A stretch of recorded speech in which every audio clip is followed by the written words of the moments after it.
Hey everyone, and welcome to the Raising Millionaires Workbook. I am super excited to be turning this book into a video series where for each exercise at each age, we'll be talking about the process. I'll be walking you through my experience with my kids and sharing the insights that they came away with and that I came away with as a parent as we work to build financial literacy for our children or with our children. It's important to understand that the way that I am sharing these videos is in an open community where hopefully we can talk and discuss and learn together.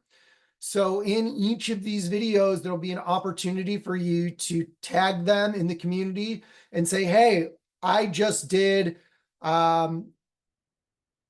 teaching banking at age 4.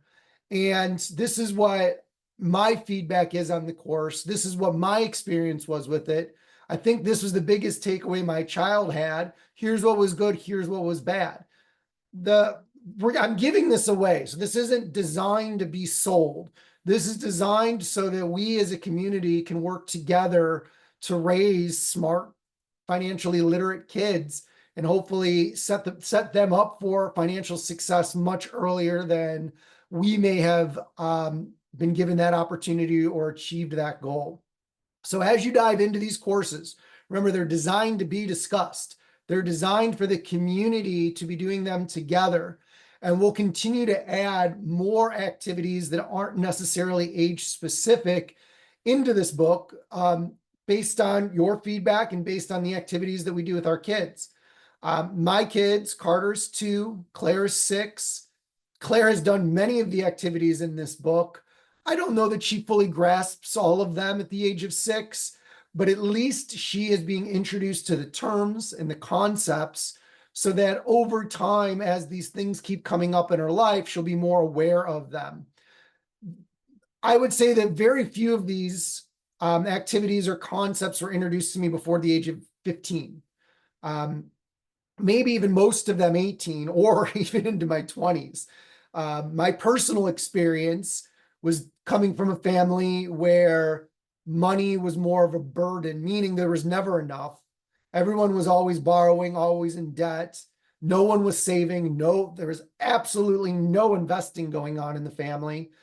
And that led to a lot of poor financial decisions for me. Now, when I went into the military, I had already started a couple businesses. And I mean, these are the things that you start when you're a teenager. These aren't like the big corporations and things like that. But I had learned to make money and I had learned to start investing. In the late 90s, I got into day trading, like when it was like the internet and E-Trade, it was Scott Trade at the time. They were newer things. They were new, they were fresh, they were exciting. But I had no idea what I was doing. And I managed to make a good amount of money doing that. But within a few years, I had blown through it all, making bad decisions. I bought a house, good decision.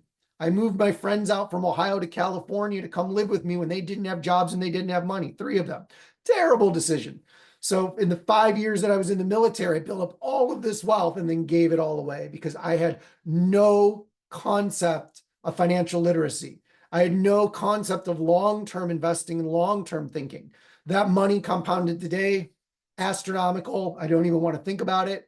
My kids aren't going to make that same mistake. And if you're watching this video, your kids aren't going to make that same mistake either.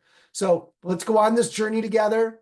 I would love your feedback. If you can think of other activities that we should be discussing and including, this is a community-based program. Let's get at it. I appreciate you. Thank you.